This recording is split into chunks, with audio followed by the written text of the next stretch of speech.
આજે આપણે ખૂબ જ મહત્ત્વના રૂલ્સ, જેને આપણે the Gujarat prison punishment rules 1969 તરીકે ઓળખીએ છીએ, એ આજે જોવાના છે. અને આની અંદરથી મિનિમમ 3 થી 4 પ્રશ્ન આવશે એવું મને ચોક્કસપણે લાગી રહ્યું છે, કારણ કે આ રૂલ્સ મેં વાંચ્યા અને MCQ નીકળે એવા ઘણા બધા સેન્ટેન્સ આની અંદર છે. એટલે મને એવું લાગે છે કે કદાચ આ રૂલ્સની અંદરથી 3-4 પ્રશ્નો તમને ચોક્કસપણે પૂછશે, અને જે પણ પ્રશ્નો પૂછાશે એ આ વિડીયોમાં તમારા કવર થઈ ગયા હશે એવું હું ચોક્કસપણે જવાબદારી લઈશ. ઓકે, સૌથી પહેલાં વાંચો કે ભાઈ આ પ્રિઝન જે છે એ પ્રિઝન પનિશમેન્ટ, એટલે કે પ્રિઝનની અંદર જે પનિશમેન્ટ કરવામાં આવે છે એના અંતર્ગત કઈ રીતે પનિશમેન્ટ કરવી જોઈએ એ અંતર્ગત જે છે આ રૂલ્સ લખેલા છે.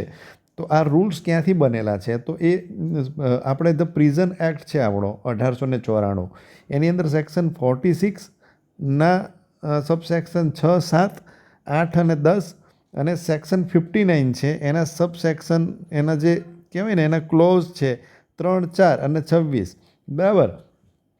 તો સેક્શન 59ના ક્લોઝ 3, 4 અને 26 અને સેક્શન 46ના ક્લોઝ 6, 7, 8 અને 10, બરાબર. આ અંતર્ગત જે કહેવાય ને કે આ ઓફેન્સ માટેની અથવા તો પનિશમેન્ટ માટેની જે વાત કરવામાં આવી રહી છે, તો એને ફૂલફિલ કરવા માટે એ એક્ટની અંતર્ગત જે પાવર્સ આપેલા છે એના અંતર્ગત રાજ્ય સરકારને જે પાવર આપેલો છે એ અંતર્ગત રાજ્ય સરકારે આ રૂલ્સ બનાવેલા છે. તો આ બંને સેક્શન યાદ રાખજો, સેક્શન 59 અને 46. ઓલરેડી પણ જે ત્યારે ઓફેન્સ રૂલ્સ કવર કર્યો ત્યારે પણ મેં તમને આ વસ્તુ સમજાવેલી હતી. તો આ જે સેક્શન્સ છે એ સેક્શન અંતર્ગત આ રૂલ્સને બનાવવામાં આવેલા છે. તો આ રૂલ્સને શું કહેવામાં આવશે? તો the Gujarat prison punishment rules 1969 તરીકે આને ઓળખવામાં આવશે. એની અંદર રૂલ 2 શું કહી રહ્યો છે? તો rule 2, report by jailer placing prisoners in iron ઓર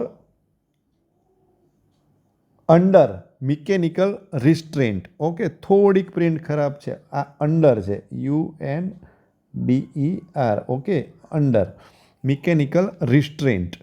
તો મિકેનિકલ રિસ્ટ્રેન્ટ એટલે કે જ્યાં આગળ મિકેનિકલ લોક લાગેલો હોય, બરાબર, એવી જગ્યાએ જ્યારે જેલ કોઈ પણ કેદીને મૂકવાનો હોય ત્યારે જેલર દ્વારા જે રિપોર્ટ કરવાનો હોય છે એ રિપોર્ટ વિશેની વાત